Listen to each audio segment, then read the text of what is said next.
Good evening, everyone. I hope you're avoiding the heat or embracing it if you can.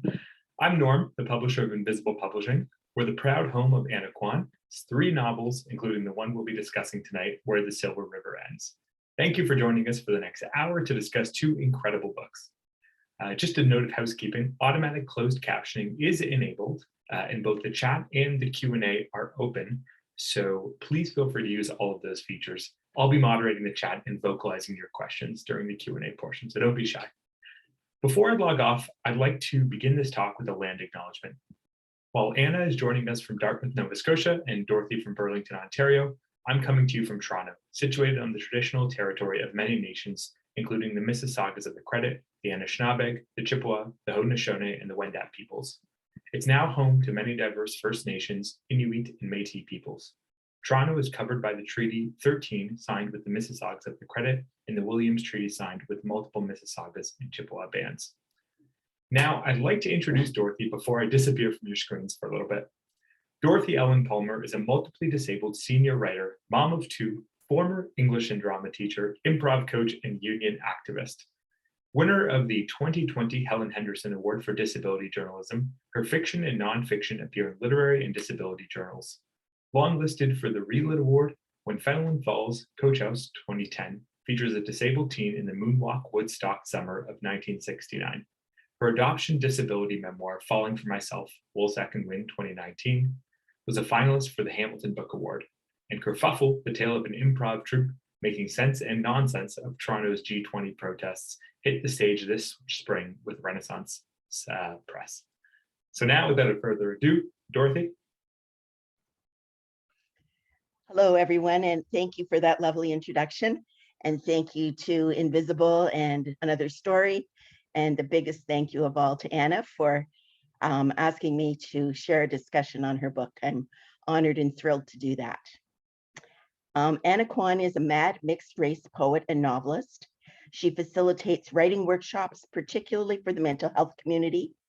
Her first novel, Migration Songs, was shortlisted for the Dartmouth Book Award, and her second, Low, is set in Nova Scotia's largest psychiatric hospital. Where the Silver River Ends is her latest novel. Anna lives in Halifax. Learn more at annaquon.ca. Hi, Anna.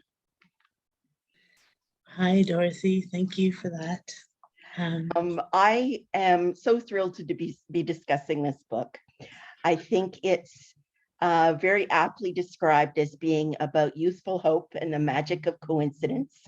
And I also think it's about the river, the central image of the river. So my first question for you is going to be about where it comes from. For writers, our books are often our babies. Can you please talk a little about the gestation of your book? Where did it come from? How was it conceived in your mind? What were the seeds that gave it life? And was it an easy or a difficult birth? Well, here it is. It was not a difficult birth. It was not as difficult as my first 2 book children. And the idea for my books is usually quite not very well developed in the beginning. Like for my first book, Migration Songs, I thought, what if I had 2 parents who were the opposite of mine? My dad's Chinese, my mom is English. And so I made the parents, the mother Chinese and the father English. So opposite of mine. And in this book, I just knew I wanted to bring Joan, who is the main character, the narrator of Migration Songs, and Adriana together. Adriana is the main character in Low, my second book. So there were 2 unrelated stories, and I wanted to make it a trilogy. I wanted to bring them together for a number of reasons. And the story was fairly clear in my mind, which is not the case with my first 2 books. The first 2 books, the back end third of each got chopped off and rewritten, and this time it was the beginning that got rewritten. So it was a little different experience, but um, hard work, and I'm glad it's over. It's like labor, I guess. Yeah. Yeah, that's really interesting to me. I spent years of my life as an English teacher and taught students every planning device under the sun, from charts to word webs to outlines, and I use none of them. None of them, I'm embarrassed to say. They say there are planners and pantsers, people who plan and people who just sit down in the seat of their pants and write, Mhm. and that's me. And I have very little sense of where things are coming from until it arrives. Interesting. Yeah. Um, I generally am a pantser, but for Where the Silver River Ends, I planned more than I had for any of them, and it tended to go a bit more smoothly. Mhm. So that's a note to self for next time, I guess. Alrighty, I want to talk about your main character. Joan shares some of your experiences as a half Chinese teacher in a foreign land. How much of Joan is you, and how much of her story is autobiographical? Because both of my novels have strong autobiographical ties, I'm also wondering if you are sometimes uncomfortable with this question, as I am, knowing that women are often accused of just writing autobiography, as if that makes our work not quite as good as novels without autobiographical building blocks. Hmm. Yeah, I have never had an issue. I mean, I definitely, um, my main characters definitely share a lot of similar experiences to mine, but not my experiences. And they're not me, but they are definitely my children. As my books are my children, my characters are definitely my children. And I, I guess I don't have a problem with it, but it's interesting that you say that. No one's ever brought that to my attention, that women are accused of autobiographical writing in their novels more than men. Mhm. And I'm sure you're right. And it makes me wonder why, like, where do men draw from that, if not from their own inner experience and outer experience? But yeah, so I like to read novels by women. Novels by men, I'm trying to think the last time I read one and what it was, but they definitely don't feel like they have the same interiority to me in some way. Mhm. But you know, I'm not a huge reader. I read slowly, and I'm way far behind in my reading. But that is my sense. Okay. This might be a wonderful time to hear your reading then, please. Thank you. Okay, I will read a section that I've often read, but it sort of introduces Joan when she's just on the cusp of escaping from Budapest to Bratislava. This novel mostly takes place in Slovakia and Bratislava. Um, she's escaping a bad roommate situation in Budapest, and she's on the train. Joan spoke into the dark rush of wind past her face, releasing all the Hungarian she knew. The words slipped away as though carried by a current back in the direction from which she'd come. From now on, it would be Slovak, a mildly enemy language to Tibor's Hungarian friends. They had told her how the Hungarians who visited Slovakia were treated as second-class citizens, regarded with suspicion, veiled hostility, and outright contempt. Some had been beaten, as if we were no better than Cigano, one woman with quivering jowls had sputtered. Gypsies, Joan had learned over her 4 years in Hungary, was a derogatory term for Roma people, one that she, like most people she'd known in Canada, had used without knowing. Were the Roma so despised that even Tibor's ragged band of friends looked down upon them? As if on cue, a Romany mother with a baby brushed past Joan on the train, hips swaying, peaceful and relaxed as though she were strolling in a garden. Joan caught a whiff of her own foreignness. It was she who was the intruder here, the stilted stranger. But the Romany woman had not guarded herself or her child. She had walked by her as if Joan were not even there, though her jeans brushed Joan's leg and the charms on her gold bracelet, tinkling softly as she passed, seemed meant to announce her presence to the world. A few young Slovaks who had clearly been drinking boarded the train with the German shepherd at one of the small town stops. Joan retreated to the cabin where her suitcases sat and shut the door. There was no escape route now, and her breath fluttered in her chest. She could hear loud voices, but it was not long before they quieted, and Joan thought they must have fallen asleep. She felt herself nodding off, but jerked awake as the train's brakes squealed at the next town. When the train started moving again, she heard the call for the next stop in the conductor's bored-sounding voice, Bratislava. Joan stood up, unbalanced. Her luggage steadied her. She headed down the narrow passageway, swaying uncertainly with the train's motion. A couple cabins away, the young Slovak men were sprawled asleep, while the German shepherd, its dirty coat uncared for and its large head and ears perked attentively, peered at her. There were food wrappers and bottles scattered across the floor and seats, and the young men were arranged haphazardly, their scrawny limbs flung everywhere, their faces gray and open-mouthed. A couple people disembarked the train before Joan. The Roma woman and her baby were nowhere to be seen. Perhaps they'd gotten off at a previous stop, Joan thought. She hoped so, and that the drunken young men had not seen them before they fell asleep. Joan had been careful in Budapest not to be out alone in the dark. Here, too, in yet another strange city, she felt a jagged danger. She hesitated before descending the steps to the platform. Though anchored for the moment by her luggage, Joan felt a dizzying sensation, like she were spiraling downward into the watery depths of a river she could not name. Thank you. That was lovely. Mm. Was so glad in that passage when I first read it that you mentioned that in Canada we would use gypsies pejoratively without even thinking about it. And it reminds me a lot of the way we use a lot of ableist language without even thinking about it. And I realized, a couple of years back when it was, first pointed out to me that I had said gypped my whole life.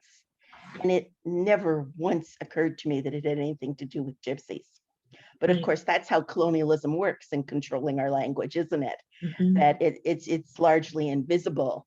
There's a plug for invisible publishing that I didn't intend, but it really is largely invisible. And so this book makes a lot of it visible for us. And I want to thank you for that. Thank you. Really appreciate that.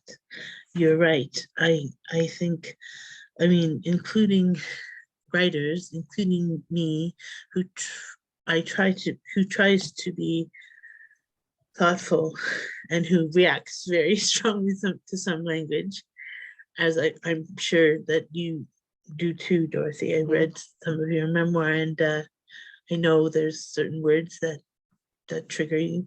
And even despite that, I continue to make huge mistakes all the time and to just do thoughtless things. Even when I know better, they just come out because they're just ingrained in us. So yeah. So yeah, I think that unlearning ableist language, unlearning racist language, unlearning any kind of language that colonialism has taught us is an ongoing journey. And boy, I agree with you. I make so many mistakes and something comes out of my mouth and I go, oh my goodness, and I have to correct it. Even when I know it's wrong, I'll still use certain words common to my generation, like crazy, right?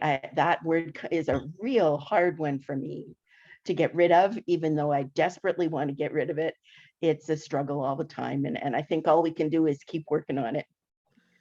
I agree. I have a mixed relationship with that word. I like the word crazy in many ways. I like the way it looks on the page. I like the way it sounds and tastes, even like it seems to have a texture and a flavor for me. But and there's other words in that vein that I would react more strongly to, but we just had this conversation on Facebook the other day, and a young woman that I greatly respect said that, you know, she's getting a little exhausted by the focus on language, because there are so many other issues as well, you know, to do with so many ableist things to fight, and language is a small part of that in some ways. And I have, you know, so I get what she's saying, but language is kind of the storefront of a person's mind in a way, and to their ideas, and it's also, so they shape our ideas and they also reflect our ideas. They do the both things. And I, so much as I say I don't want to police people's language, I also react very automatically to some, and I think there's a good reason why I do that. And I shouldn't sort of shut up about it. So yeah. I agree completely. I mean, the storefront is an excellent idea, because if you're walking in and you want to try to purchase some understanding, if you don't have the words, you're not going to get the understanding. So on one hand, I sympathize with that young woman completely, and I'm very tired of explaining why it's disabled, not person with a disability, and why differently abled is considered a slur. Like, I'm incredibly tired of explaining that a million times. I also think it's important to keep explaining it, because that's kind of the entryway into understanding a lot of other things. Yeah, it sure can be. It also can be, it can also put people off, like sort of right away. Oh, that thing came out of my mouth, and I'm not gonna, you corrected me, and I don't want to listen to that. But but that can happen in a lot of situations. So I don't know. The whole thing, as this young woman said, is exhausting and complicated. And I, you know, I want to get back to your book for a second here. Literally and metaphorically, your book follows a river, the Danube from Budapest to Bratislava, and the river of Joan's life. The imagery of the river and Joan's place in it, just like the river, is both fluid and fascinating. Can you elaborate on how she lives much of her life being swept along by the lives of others, and then near the end finds the energy and the agency to step out of the river for herself? Well, I think in this respect, Joan is a lot like me. In respect to the fact that she is she goes with the flow a lot of the time, and not in the sense that she is accepted or feels a part of the society around her, but in the sense that she doesn't try very hard in any direction as she goes through her life to make a life she wants for herself. I think really this incident with a roommate in Budapest shakes her up a little bit. And even though I don't explicitly state that in the book, that it makes her think differently about her life, it is she's escaping when she goes to Bratislava rather than sort of going towards something. She's going away from something. But I think it's always been in her to, the seed of something has always been in her. And I almost think too that Milan's example, Milan is a Roma young man that she meets in Bratislava, that he tells her at one point, you know, in Slovensko, in Slovakia, we must try or we die. So I think that shames her a little bit. And so there's a number of things that add together to make her realize, okay, she has some privilege and choices, and she hasn't been pursuing the things that she wants or that mean something to her. So yeah, whether the energy, I don't know whether it's energy or, I guess I wouldn't say she has like a burst of energy that, or some eureka moment that makes her like say, I'm going to stand up and do this for myself now. It's more of a gradual realization that she almost doesn't have a choice, I think, in some ways. Like when she was younger and in Canada, she just floated along. She lived with her parents and, failed at certain jobs. And when she came to Europe, she was helped by this friend that turned out not to be such a good friend.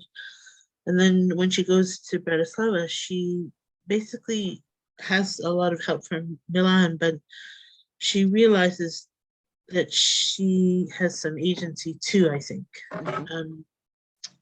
Like when she compares her life to his, Right. he has much less opportunity than she does, and I think she recognizes that. The long answer. No, that's a great answer. It's a great answer. It leads well into the idea of energy and agency. I'm going to do my reading. Yes. I matched mine to yours. Nellie is a young woman about the same age as Joan, just a little bit younger. She's disabled, and in your reading, Joan is on a train. In this reading, Nellie is trying to get on a subway. And if Joan is kind of washed down the river by other people to some extent, Nellie is always fighting upstream, and people are always obstacles in her way, and she can never catch up.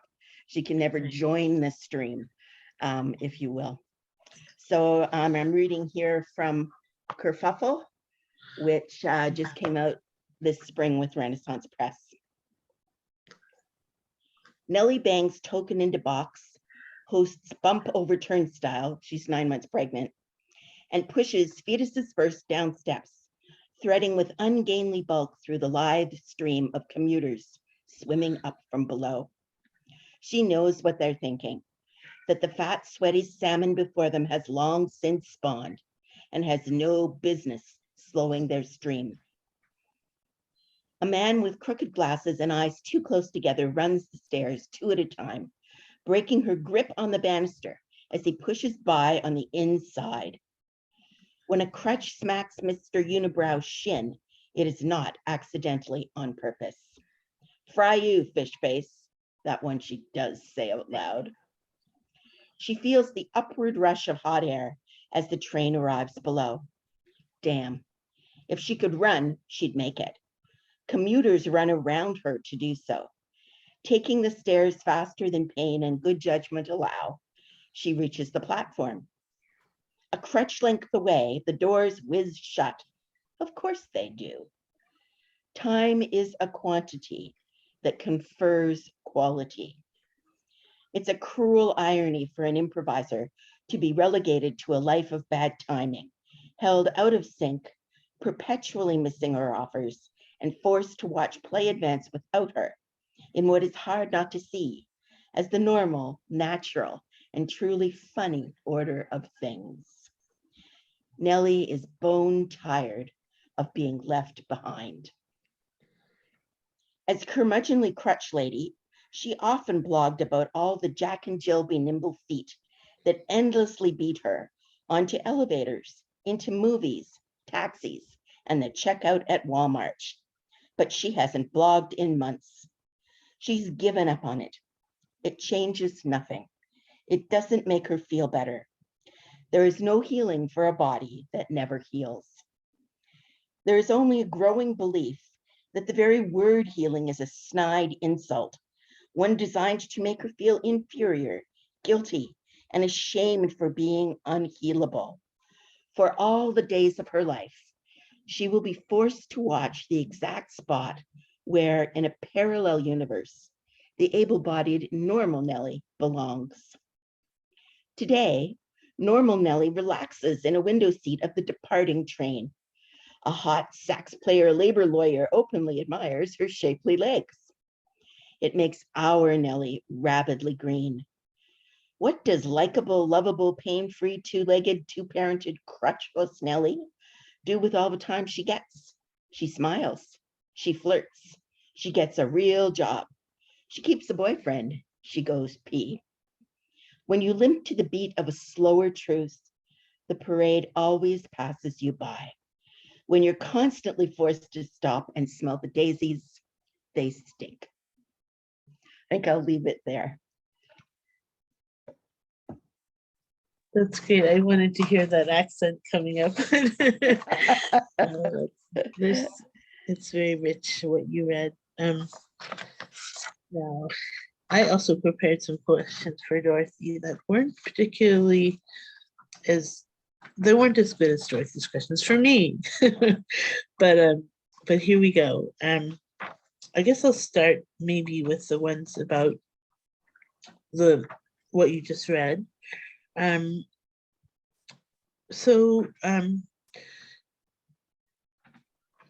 Nellie is fighting with this line I love, the lithe stream of commuters swimming up from below, and is bone tired of being left behind. Can you tell me how Nellie's character Joan just gets carried wherever the current takes her, whereas Nellie is always fighting, it seems. And tell me about how Nellie's character and disability demands of her, or maybe it's how her disability demands it of her and informs or influences her character. I don't know how. Gotcha. Great. Yeah. Could I ask a quick question first? Is it possible to tip your screen down just a little bit, Anna? Oh. The reason is I lip read, I'm hard of hearing. And some of the times if your lips disappear, I might not hear you. So there we go. That's perfect. That better? That's lovely. Thank you. Thank you. Okay. Yeah. Nellie has some of my disability. I very carefully don't diagnose her in the book. I decided not to, because too often disabled people become their diagnoses. They aren't anything more. And she is intrinsically shaped by it. She is inseparable from it. And she gets very angry at inspiration porn, which would suggest that she should overcome her disability. You can never overcome a flight of stairs if you can't do stairs. The problem is the ableism of the world, the physical inaccessibility, and the attitudinal ableism of a lot of people. Later on in that scene in the subway, she goes through some of the things, quite terribly horrible things that people have said to her when she's riding public transit, about being pregnant and about how she must be, disgusting to bring another spaz into the world, and she must have been raped because no real man would sleep with her. Like she gets said terrible, vicious, hateful things on the subway. And that experience would never be something you could overcome, because the next day you'd get on the subway and it would happen again. So it was really important to me to defeat and to reject the overcoming trope and make it clear that, yes, you're exactly right. Everything about Nellie's life is a struggle and a fight, everything. And that's important to talk about it as ongoing, not something that you win. Right. Yeah, that's I think that's a point, like people who haven't had physical disability or well, I'm thinking of when I had chronic pain and I used to walk her for a while. Every little thing I had to sort of think about ahead of time and plan for. And so I had this sense about Nellie when I was reading her character, that she's always trying to get that one step ahead and always being the door is always shutting on her. The subway door is always shutting on her. Mm-hmm. And then, as you say, when she gets into the subway, she gets all these comments. Like it doesn't end. So, let me see. I want to ask you more about you, and I'm very interested in that. But I'm going to stick with Nellie first. And one of the things Nellie says is that about blogging, it changes nothing. It doesn't make anything better. There's no healing for a body that never heals. So that line really struck me. First of all, I wanted to know, do you agree with Nellie? And does this apply to writing generally? And if so, why do you write? And if not, why do you write? That's a great question. I agree with Nellie some of the time. There are a lot of days where writing about disability seems like screaming into the void and no one's listening. And the response to the pandemic and the mass death of disabled seniors has been largely a shrug. So there are times where writing about disability seems like a total waste of time. Now, eventually in the book, Nellie does change her mind. She goes back to blogging. She makes the decision that and remember, this is 2010. It's set in the middle of the G20 protests. So it's a good 12 years ago. And she makes the decision that blogging will help her stay in touch and start to build the online disabled community, which was in its infancy, really 12 years ago. Certainly Nellie didn't know much about it. And I think that is something that keeps me going as well as kept Nellie going. This idea that, yes, we do have things that are really important to share, that disability justice really is true intersectionality, and we are able to talk about nobody left behind, nobody and nobody left behind. And that, when I remind myself of that, I get re-energized to keep writing. I thank you. I am glad to hear. I'm glad to hear that the idea of writing as being useful. It may go away for a time, but it comes back to you. And also, you mentioned the energy to keep writing. And I feel the energy in your writing, like it's very strong. The drive feels like Nellie's drive, and your drive is very strong in this book. And I think I'm off question, but I wanted to ask this. How important do you think that is to the way you've lived your life and the way you write? I guess that's not voicing that very well, but go ahead and tackle it if you want to. Okay. It's a curse and a blessing. I was adopted at 3.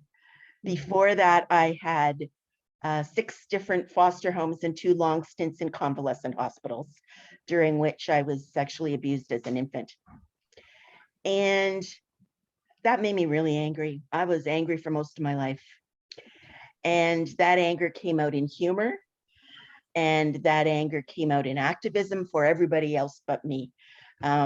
Worked really hard in my union and didn't talk about being disabled most of my life until it was absolutely necessary.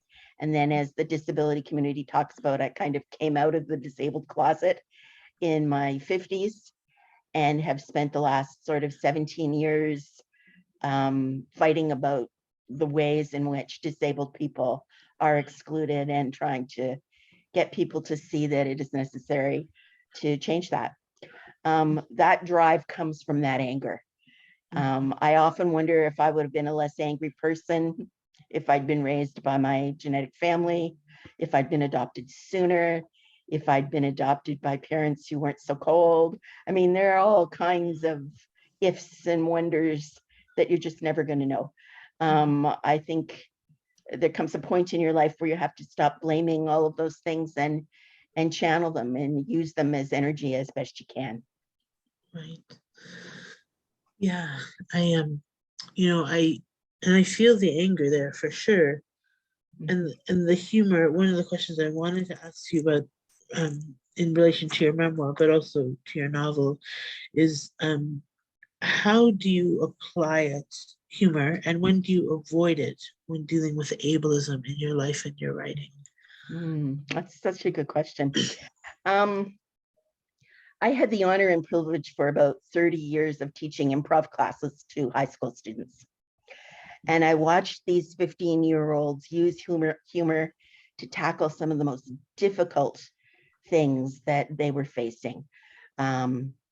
Bullying, transphobia, racism, sexism, misogyny, everything that they were facing, they were able to eventually turn that into humor.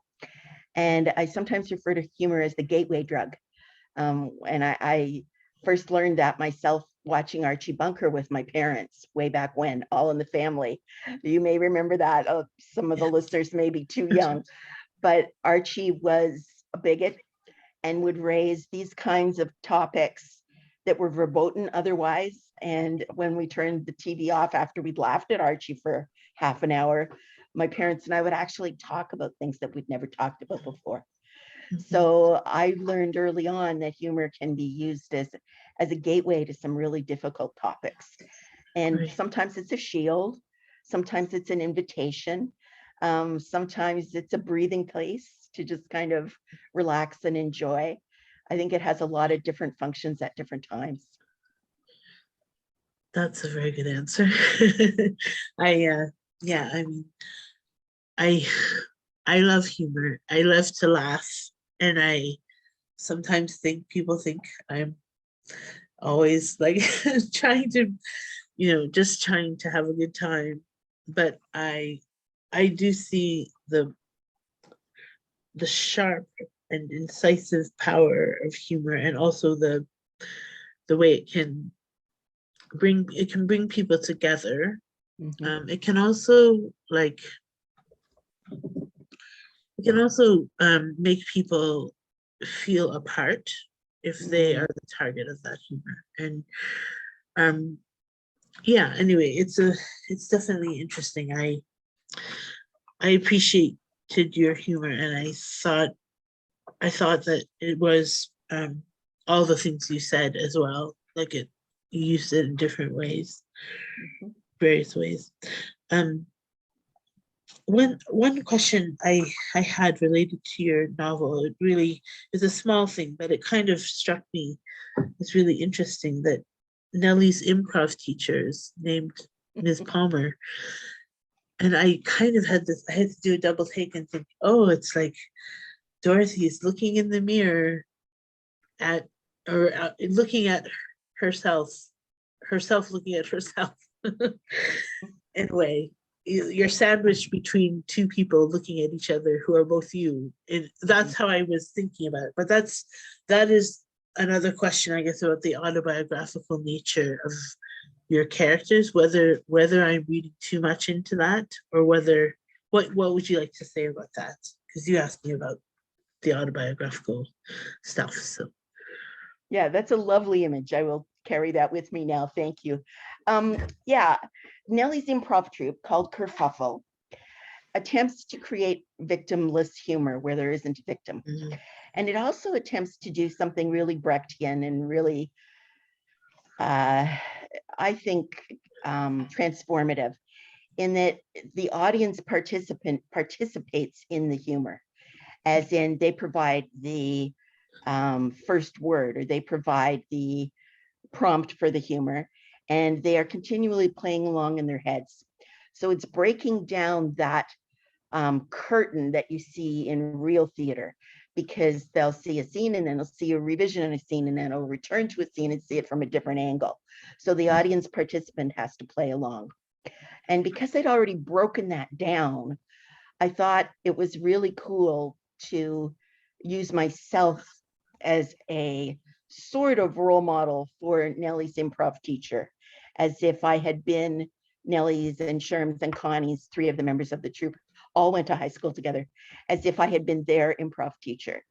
And so some of the things that the Miss Palmer teacher figure says, I actually told my classes all the time. So that was really fun to put that in there. And also to add that sort of next layer that when they do improv about the G20, what they're doing is in some ways a fiction, but it's also more real than anything else because it's exactly about the austerity measures of the G20. So this was another way of blurring that line between fiction and reality to invite people in. Mm, I love it. um, yeah, I I don't know how much time we have. Norm says we just got one question. We'll be starting the Q&A soon, so don't hesitate. Yeah, Oh, he's talking to the audience. I have one more question for you if, Oh, if sure. you're interested. I Sure. was just, my heart was warmed and I was so delighted to see so many disabled characters in your books. There, you know, it's one of the few times when we are represented in our numbers, because as 23% of the population, we should be one of every 4 characters in every book ever written, and we aren't. So, you know, in your book, you've got someone with a prosthetic leg, you've got someone with who's ill and in a wheelchair, you've got someone who is mad and has been institutionalized. And I'm curious about what led you to represent us in our numbers that way, and what's gained in a book when we are represented in our numbers. Hmm. Let's see. Well, I guess I was trying to, when I write a book like this, a novel, I want to create a world that is both surprising and unsurprising. So just like this world around us is surprising and unsurprising in different ways to different people, I guess I wanted to plunk in, oh, actually, the concierge at the Hotel Söderblick has a prosthetic leg. We didn't know that, but she does, because people do have prosthetic legs and they're everywhere. And I guess maybe, you know, I realized there's no queer characters in this novel, but at least not ones that I know of, openly queer characters. Yeah. But the disability is sort of a milieu that I have been in, worked in, and even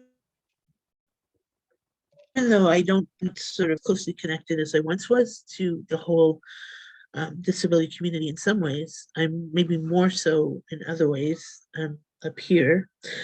So I guess I just, I wanted to, I didn't consciously think, oh, I should have, you know, this many disabled characters in my book, but they're just people with characteristics that came out, came to me.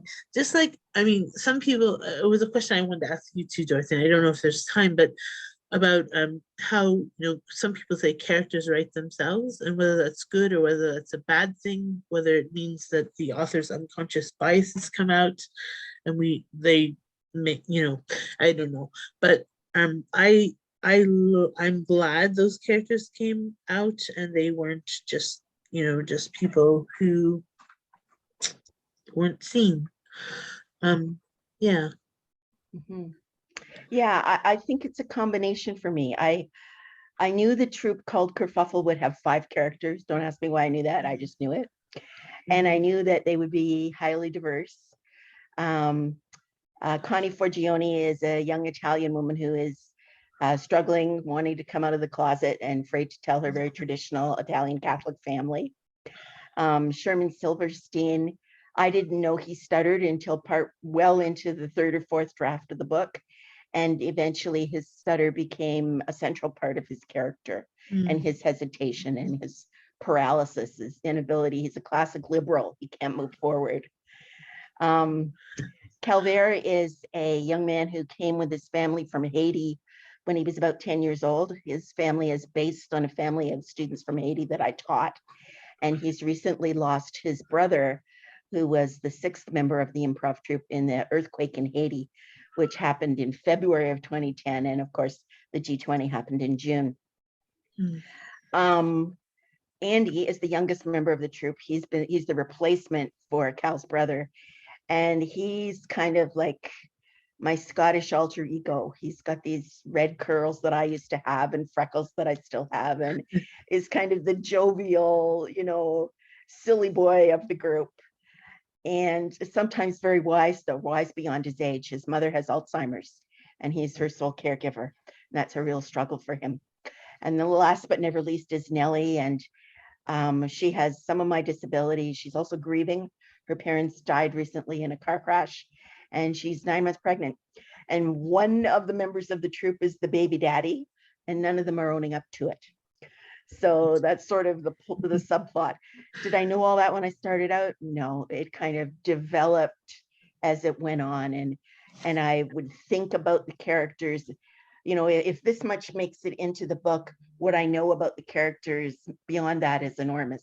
And that's why what actually makes it onto the page, I think, gives them authenticity. Mm-hmm.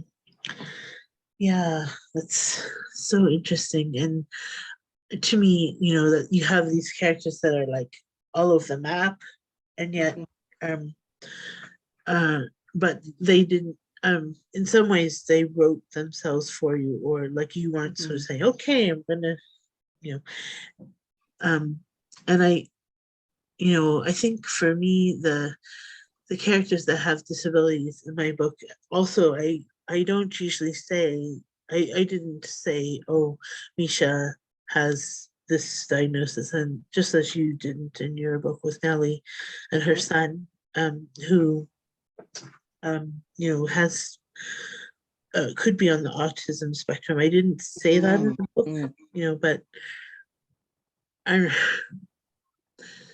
because it's not something that you have to like spell out for the world in a way. It's more like the life they're living is, what am I trying to say? I'm just trying to say it's a normal life, right? Whether you have a disability or you don't have a disability, you're dealing with your life. And you can say, oh, that's because you have this particular diagnosis. But in the end, like I've had many diagnoses and none of them have stuck that much and have made very little difference to me, except to make me angry or to make me, anyway, so I don't know if Norm is trying to get in here or not. There he is. I've appeared. You say his name and he magically appears. Yeah.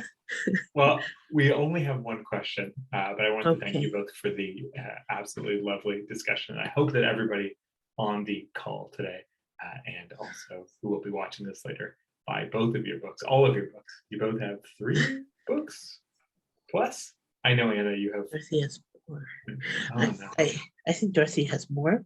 Unwieldy. Am I right? Doesn't matter. Yeah. Well, I will be sending out a message for everybody where to buy all of the books from both of you. But I will another story. Right.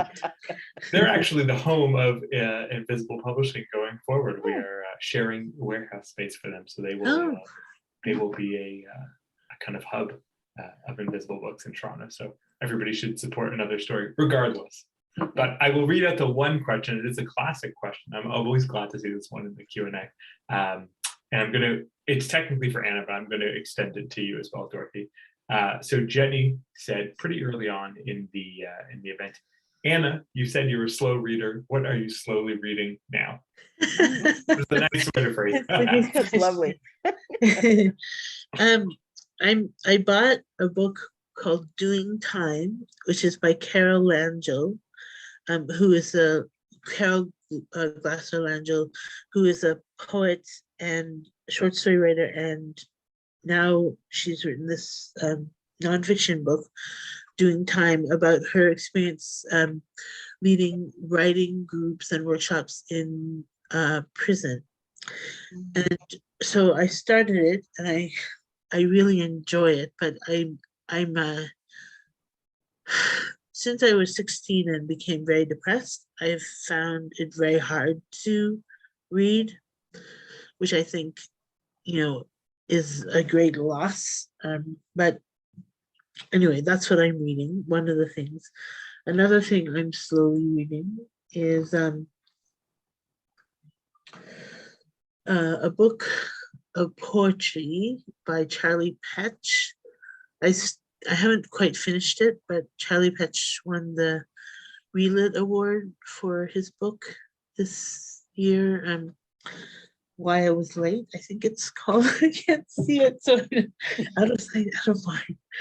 That's a wonderful, wonderful book. So yeah, what about you, Dorothy? I usually wimp out in my answer to that question and talk about something that I've read at some point, but I feel compelled this time to give an honest answer, so I'm going to give it. Thank you. I was going to bar you from giving a canned answer. Too many people just name their friends' books, and I find that really phony, to be honest. Not that their friends' books might not be wonderful, but yeah.